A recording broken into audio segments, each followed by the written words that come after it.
अगर आपको किसी काम को करने का सही तरीका पता लग जाए तो आप उस काम में महारत हासिल कर सकते हो। और वहीं अगर आपको सही तरीका पता नहीं है तो आप लाख कोशिश कर लीजिए, आप उसमें बेहतर बन ही नहीं सकते। और इसीलिए आज हम लोग रनिंग करने का असल तरीका जानेंगे, वो सारी बातें जानेंगे जो कि एक इंसान को जानना जरूरी है अगर वो रनिंग करता है तो। जैसे रनिंग कैसे स्टार्ट करना चाहिए, रनिंग करते समय पैर को कैसे पटकना चाहिए, हम लोग को श्वास किस तरीके से लेना चाहिए, बॉडी का पोजीशन क्या होना चाहिए, हम लोग अपने स्टेमिना और स्पीड को कैसे बढ़ा सकते हैं, रनिंग के बाद और पहले कौन से एक्सरसाइज को करना चाहिए। इसके अलावा कुछ प्रॉब्लम्स को भी सॉल्व करेंगे कि रनिंग करते वक्त अगर सांस फूलता है तो इसे आप कैसे ठीक कर सकते हो, सीने में दर्द होता है, पैर में दर्द होने लगता है, तो इन सब चीजों को आप कैसे ठीक कर सकते हो। तो वीडियो को पूरा आखिर तक देखिएगा, क्योंकि यहाँ पे मैं आपको कोई बनी बनाई बातें नहीं बताऊंगा, बल्कि मैं अपना रियल एक्सपीरियंस शेयर करूंगा। क्योंकि मैं लगभग 5 सालों तक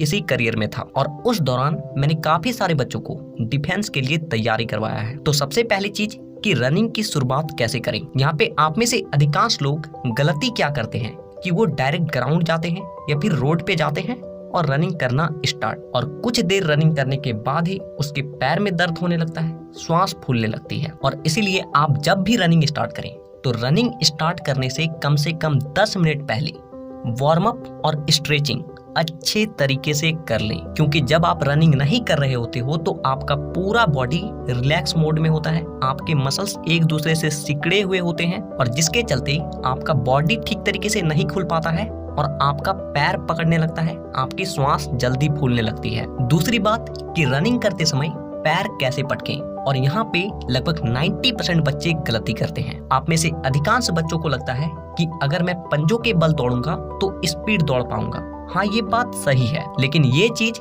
हर वक्त काम नहीं आती। इसीलिए ध्यान से समझिए मैं क्या बोल रहा हूँ। अगर आप कोई लॉन्ग रनिंग कर रहे हैं, जैसे कि 5 किलोमीटर हो गया, 10 किलोमीटर हो गया, 1600 मीटर हो गया या फिर कोई मैराथन हो गया, ऐसी स्थिति में आपको कभी भी अपने पंजों के बल नहीं दौड़ना है। क्योंकि पंजों के बल दौड़ने से आप जल्दी थकते हो और ऐसी स्थिति में आप लॉन्ग रनिंग कभी भी कंप्लीट नहीं कर पाओगे। तो अब आपको पैर कैसे पटकना है वो ध्यान से समझिए। आप जैसे ही अपने पंजों को जमीन से सटाते हो वैसे ही आपकी एड़ी भी जमीन से सट जाना चाहिए। यानी कि नॉर्मल आपको अपने पैरों को फ्लैट पटक के दौड़ना है, लेकिन ध्यान रहे ऐसा नहीं कि डायरेक्ट अपने पैरों को ले गए और धड़ाम से सीधा बजा दिए। ऐसे करोगे फ्लैट फुट की परेशानी हो जाएगी। इसलिए जिस तरीके से एक एरोप्लेन लैंड करता है, यानी कि एक पहिए को पहले रखता है और फिर दूसरे को, ठीक उसी तरीके से आपको पंजे को पहले रखना है और फिर एड़ी को। और जब आपका अगला स्टेप आए तो उस वक्त पंजे से जमीन को जितना हो सके पीछे की ओर ढकेलिए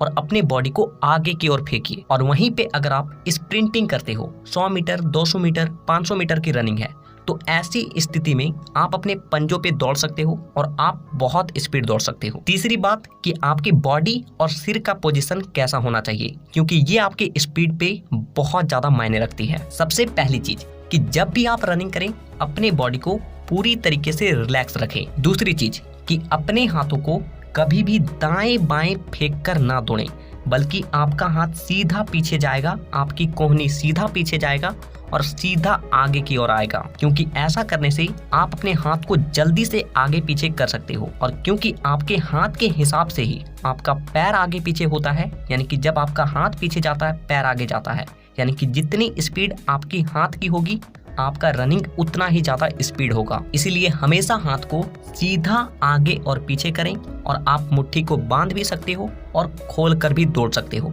आपको जैसे कंफर्टेबल फील हो आप वैसे दौड़ें। तीसरी चीज कि अपने सिर को स्ट्रेट रखें, अपने गर्दन को स्ट्रेट रखें, लेकिन अपने बॉडी को थोड़ा सा आगे की ओर झुका कर दौड़ें। ऐसा करने से सामने से आने वाली हवा आपको कम महसूस होती है और आपकी स्पीड काफी ज्यादा बढ़ जाती है। चौथी बात कि हम लोग को श्वास कैसे लेना है। तो देखिए यहाँ पे भी आप कुछ हैक्स को यूज कर सकते हो और अपने स्टेमिना को बचा के ज्यादा से ज्यादा स्पीड और लंबा दौड़ सकते हो। अगर आप लॉन्ग रनिंग कर रहे हो, जैसे कि एग्जाम्पल के लिए आप 5 किलोमीटर की रनिंग कर रहे हो, तो जब आप रनिंग की शुरुआत करें उस वक्त आपको केवल अपने नाक से श्वास को लेना है और नाक से ही श्वास को छोड़ना है, क्योंकि शुरुआती समय में आपके बॉडी में स्टेमिना एकदम पीक पे रहती है, आपका ताकत भरपूर रहता है और इसीलिए कम ऑक्सीजन में भी आपका बॉडी अच्छा खासा एनर्जी प्रोड्यूस करता है और आप जल्दी नहीं थकते हो। लेकिन जैसे ही आप 2-2.5 किलोमीटर रनिंग कंप्लीट कर लें और आपको थोड़ा थोड़ा फील हो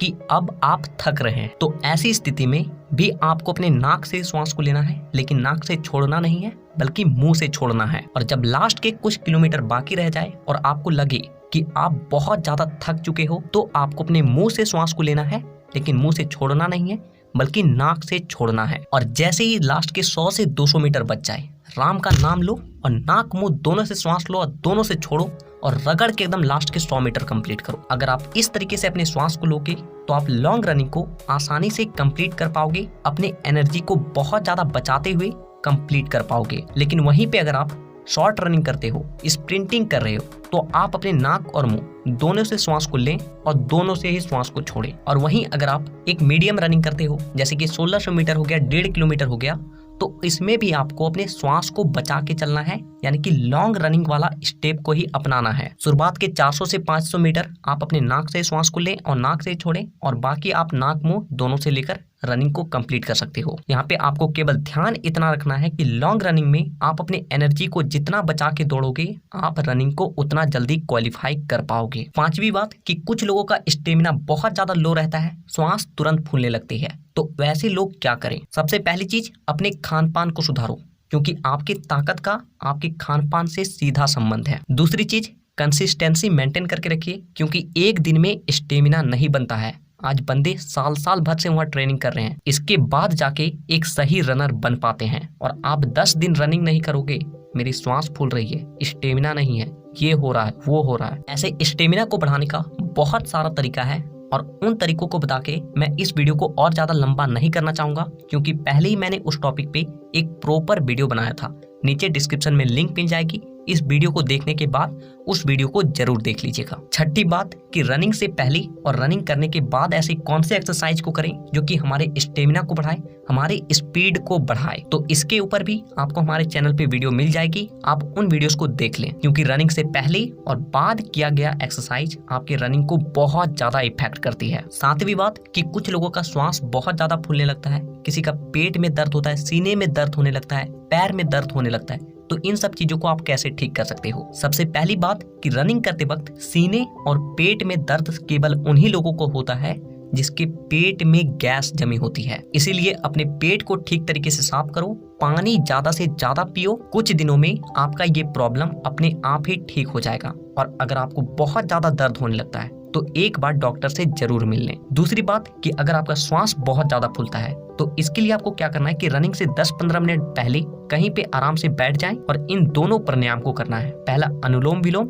और दूसरा कपालभाति। दोनों प्राणायाम आपके फेफड़ों को एक्सपेंड करती है और जिससे उसमें ऑक्सीजन ज्यादा मात्रा में आता है और आपकी स्टेमिना पीक पे जाती है, आप जल्दी नहीं थकते हो। तीसरी बात कि पैर में दर्द होने लगता है, तो अगर आप एक बिगिनर हो, यानी कि अभी अभी रनिंग शुरुआत किए हैं, तो हमेशा रनिंग ग्राउंड में करें, घास वाली जगह पे करें, कभी भी शुरुआती समय में रोड रनिंग ना करें। दूसरी बात, एक अच्छे कंपनी के जूते को ही खरीदें, कुछ पैसा ज्यादा लगेगा लेकिन आपका पैर सलामत रहेगा। और तीसरी बात कि अपने पैरों को इतना जोर से कभी भी मत पटकिए कि उससे एक आवाज क्रिएट हो और उसके बाद आप रनिंग करें, बल्कि जितना ज्यादा आप अपने पैरों को स्लो पटकोगे, जितना स्मूथ लेके जाओगे, आपके पैर उतने ही ज्यादा स्ट्रांग बनेंगे और दर्द कभी भी नहीं होगा। इसके अलावा ज्यादा दर्द होता है तो रनिंग के बाद कौन से एक्सरसाइज को करना चाहिए वो वीडियो जरूर देख लेना। तो जय हिंद, राम राम। अगर वीडियो पसंद आई हो तो वीडियो को एक लाइक करके नीचे कमेंट में जय हिंद लिखना ना भूलिएगा और इसी तरह के और भी वीडियोस को देखने के लिए चैनल को सब्सक्राइब करके बेल आइकन को दबाना बिल्कुल भी मत भूलिएगा, ताकि अगली वीडियो जब भी आए वो वीडियो आपके पास सबसे पहले पहुंचे। तो वीडियो देखने के लिए दिल से धन्यवाद।